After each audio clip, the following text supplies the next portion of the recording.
Hi, I'm Dr. Rachel Knox, and this is my sister, Dr. Jessica Knox, and we're two of four physicians in our family who make up the Knox Docs. And we are a team of physicians who specialize in cannabinoid medicine, which is with a specialization in the endocannabinoid system. So we do consider ourselves endocannabinologists. I know that is a mouthful, but we're here because we believe in the power of the endocannabinoid system to harness health and wellness. And we focus on helping people achieve that using cannabimimetic products like CBD. So a lot of people wonder, how can I best get the benefit from CBD? When should I take it? How should I take it? How much should I take? Yeah, lots of questions about how to maximize benefit from it. And part of that depends on what are you using it for. So we actually really like CBD as part of your wellness routine. And if that's why you're using CBD, then really you can take it at any time of the day, and whether that's morning, noon, night, as long as it's something that's working into your routine so that it becomes part of that routine so you can benefit from it on a daily basis. Yeah, and a good general serving size for wellness is around 20 to 50 milligrams of CBD. The whole idea is to start at low doses and increase slowly over time. I think another important thing to know is that CBD is lipophilic, meaning it likes fats. So it actually dissolves better and sort of more... distributes better. Yeah, in a fat-based product like in oil, as opposed to an alcohol-based product where it will sort of like clump.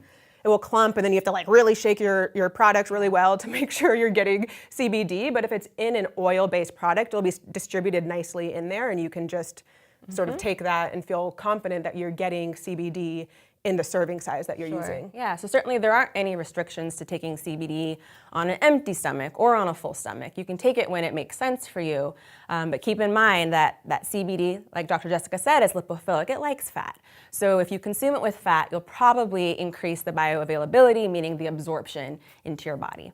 Another really important thing to know about CBD is there is sort of like a maximum point of benefit, where we call it a biphasic effect, where there's this curve, and as you start at sort of like a low dose or a low serving, and you add on, you can get more benefit, incremental benefit, as you increase that serving size or dosage. But there's a point at which, beyond this little sweet spot, if you keep adding more, you're starting to lose the benefit. You're going down this other side of the curve, where it's just sort of like, why shoot past this sweet spot? Because now you're sort of wasting resources, and your body's not getting any additional benefit from going over that serving size.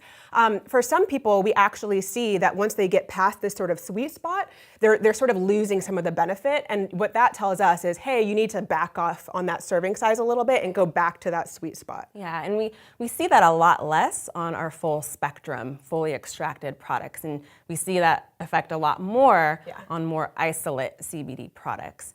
Something else that we often don't talk about, and users and patients don't quite ask enough, is are there any drug-drug interactions? So for consumers or patients who are on a lot of pharmaceuticals, we call that polypharmaceutical, you do have to consider any CBD drug interactions.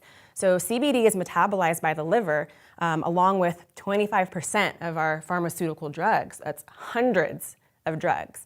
And so for folks who might be consuming laundry lists of prescription drugs, I actually really advise you to talk with a healthcare professional about using CBD and how much you use, because CBD as an inhibitor of certain enzymes in the system that metabolizes all of these drugs can cause an increase of the pharmaceutical drugs that we take. So I can't stress it enough. If you're on a lot of prescription drugs, please, please, please talk to a healthcare provider about your CBD use. Yeah, because you might need to adjust the dosage of some of those other medications. That's really important. Yeah, and I'm glad you said that, because in our clinic, we see patients on tons of pharmaceutical drugs. And it's not that you shouldn't take CBD, it's exactly like you said. We have to sort of adjust the doses of those prescription drugs while we're titrating up or dropping down that CBD dose. We hope this information was helpful as you start to look at CBD products and start working them into your routine. If you do have more questions, drop them below. We are looking forward to providing more information on these topics, so we'll see you again in the future.